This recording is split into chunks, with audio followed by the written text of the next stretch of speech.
Shalom, bonjour et bonne année à tous ceux qui vivent dans le monde.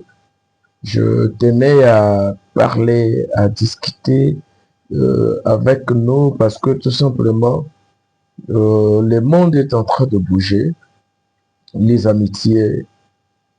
Et dans cette année, vous savez, nous avons choisi de parler de l'aigle. Mais parlant de l'aigle, je reviens sur ce que dans une vision, j'étais là en train de voir.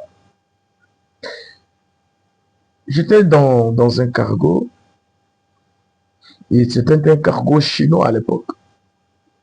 Et dans ce cargo, il y a, il y a un Chinois qui était dedans. Et au cours de voyage, je parlais avec lui parce qu'on discutait sur l'Afrique. Parlant de l'Afrique, je lui ai dit, mais tout ce qui se passe entre la Chine et les États-Unis, c'est quoi en fait? La personne va m'expliquer pour me dire, dans cette guerre économique qui se passe entre la Chine et les États-Unis, si les présidents africains ne font pas attention, cette guerre va se déplacer de là pour venir se faire vivre en Afrique.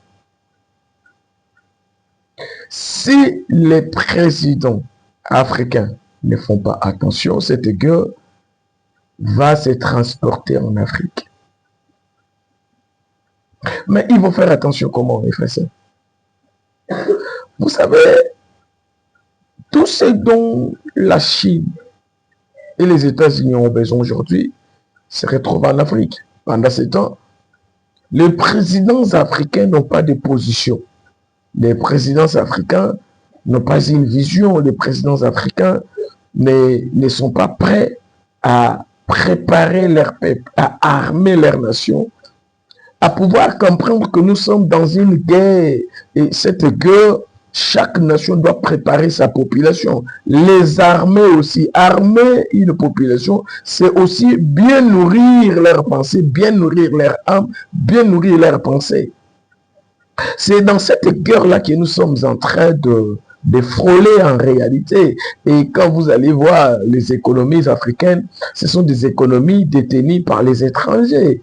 Et les Africains n'ont rien, c'est-à-dire un petit matin, on peut se réveiller comme ça et puis on perd tout. D'ailleurs, on a tout perdu déjà parce qu'on ne contrôle rien. Mais lorsqu'on dit que cette guerre va se transporter pour venir en Afrique, c'est pour dire que ça va être un terrain de bataille, ça va être une zone où tout va se passer. Pourquoi? Parce que leurs intérêts et leurs visions se retrouveraient maintenant en Afrique. La Côte d'Ivoire, le Burkina Faso, le Niger, la République démocratique du Congo, le Congo Brazzaville, Patati Pata, Ouganda, voilà. Prenez le temps de pouvoir préparer votre population. Moi, à un certain moment, ça me dérange de voir que les gens ne comprennent pas que Dieu a l'œil sur l'Afrique parce que nous sommes à un moment où il est temps de parler de Jésus sans embâche. En deuxième lieu, je vais parler de 2026. Mes frères et sœurs, pour cette année 2026, il ne faudra plus se laisser escroquer parce qu'il y a des gens qui sont à gauche et à droite ou à côté de nous qui en réalité ont déjà un plan de nous faire souffrir. Mais en réalité, ils font semblant d'être là, mais alors qu'ils ne sont pas là. Alors, c'est à chacun de pouvoir discerner entre l'intérêt majeur, l'intérêt suprême et l'intérêt, je dirais, secondaire. Dans ce que vous êtes en train de faire, de tous ceux qui vous accompagnent, ils sont là pour quelle raison? Ils font quoi en réalité?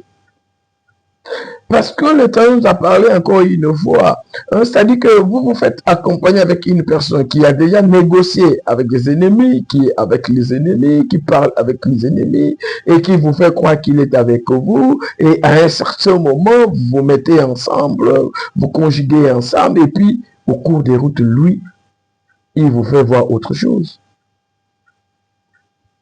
Voilà comment est-ce que les hommes et femmes qui vont marcher cette année doivent faire l'effort de bien juger les choses. Faire l'effort de bien comprendre comment est-ce qu'il faut négocier les choses. Il faut bien négocier. Parce que si vous ne négociez pas bien, les gens vont dire, ok, vous voyez, vous êtes. Écoutez, il faut faire la nette différence entre les affaires, entre la vie, entre les opportunités et d'autres vies, hein, les relations en fait, entre les relations et les opportunités, il faut bien savoir faire les choses. Entre les amitiés, les camaraderies et les choses qui engagent la vie, je pense qu'il faut bien voir les choses. Que l'Éternel vous donne la force de l'aigle. Que la spiritualité prime sur toutes choses. Et faites-vous accompagner des hommes et des femmes spirituels qui pourront vous comprendre facilement, qui marcheront avec vous, à qui vous aussi vous allez marcher avec eux dans la même longueur d'onde, parce qu'en certains moments, la spiritualité exige que l'aigle puisse comprendre son environnement, que l'aigle puisse monter très haut au sommet des montagnes, afin de pouvoir se débarrasser de toutes choses. C'est-à-dire, à ce moment-là, l'aigle vit une vie comme Jacob. Jacob est resté seul, face à face avec le Seigneur, afin de se débarrasser de son ancienne nature, la nature du péché, la nature du mensonge, la nature qui a fait de lui esclave chez Laban, la nature qui lui a permis de fuir. Écoutez, prends toute la responsabilité de ta vie.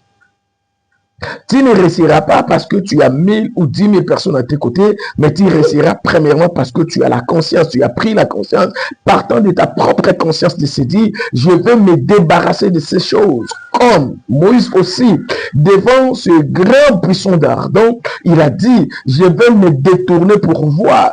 Ah, vous voulez voir et vivre l'année 2026, c'est à vous de décider. Votre décision vous permettra de vivre cette année. Si vous voulez vivre l'année 2026 comme l'année 2025, acceptez de souffrir. Mais si vous prenez la bonne décision de se dire, je vais me débarrasser du péché, je vais me débarrasser des choses inutiles, je vais me débarrasser des personnes qui m'embrouillent inutilement, je veux me débarrasser de ces caracas qui m'enveloppent si facilement, comme dit Hébreux 12:1, je me débarrasse de ces choses, car il nous exhorte de dire, débarrassons-nous, ça dit, cette bonne conscience de se dire, je veux me débarrasser.